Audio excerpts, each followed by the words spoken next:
Well, welcome to Huon Aquaculture. My name's David White. I'm the Group Technical Manager here at our operations base here at Hideaway Bay. I've been working here for around 10 years.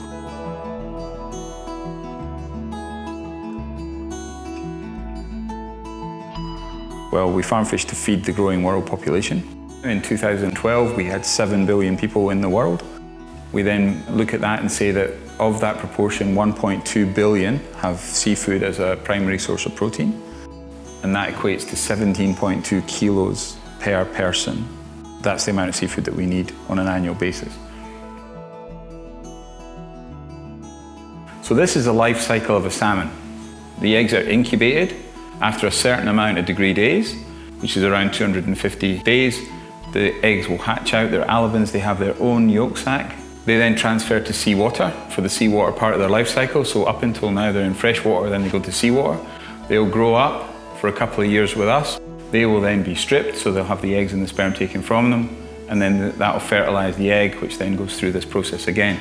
So we talk about closing the cycle in aquaculture, which means we can take eggs, grow them all the way around to parent fish, and then get another generation. So that's called vertical integration. When you can go from eggs all the way back round, means that you're vertically integrated.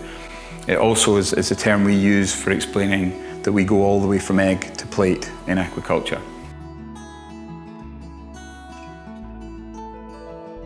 We have a world fish supply which is constrained around 117 to 120 million tonnes. 45% at that point, which is 2012, was supplied by aquaculture. Now it's closer to 50%. So we've got to the point where we're farming more than we're catching. So 100 kilos of feed produces 13 kilos of pork, 20 kilos of chicken, but a whopping 65 kilos of salmon. How does that compare in terms of efficiency? You can only retain 47% of a sheep after you kill it, 72% of a pig, 66% of a chicken, and 86% of a fish. So once again, our salmon are looking pretty good. It takes 7 kilos of wild fish to grow a 5 kilo salmon out there on the farm. How many kilos do you think it takes for a wild salmon to grow to 5 kilos in weight? The answer is 50. So wild salmon are a lot less sustainable in terms of the use of marine resources than farm salmon are. Each 4 kilos of wild fish becomes 1 kilo of fish meal. Each kilo of fish meal, we need 210 grams of it, or we needed 210 grams of it to make our kilo of fish feed. So of the fish feed, we need 1.4 kilos to make a kilo of salmon. So that's how we get up to our numbers. Okay, so over my shoulder are our research and development pens. Huon are pretty unique in that we have 34 small pens, which are exact copies of full-scale production pens. They have the nets, they have the flotation collars, and they also have the center-mounted feeders. So in those pens we can run a small number of fish, between 200 and 500. We can do lots of trials on things like different feed ingredients, different feed energy levels, different photo periods, so how long the day length is that the fish are experiencing. We've even done vaccine trials, and we've done all sorts of other things too. So it allows us to try some pretty new things in a very, very controlled environment with good scientific replication without putting full production pens under that kind of stress. So it's the key to our success here, is being able to try things before we do them. First thing you have to do as a fish farmer is you have to keep your fish alive. The second thing you have to do as a fish farmer is keep them in one place. Behind me is one of our production pens. It's a 168 metre pen. That's the circumference of the pen. That's how we measure our pens and how we categorise them.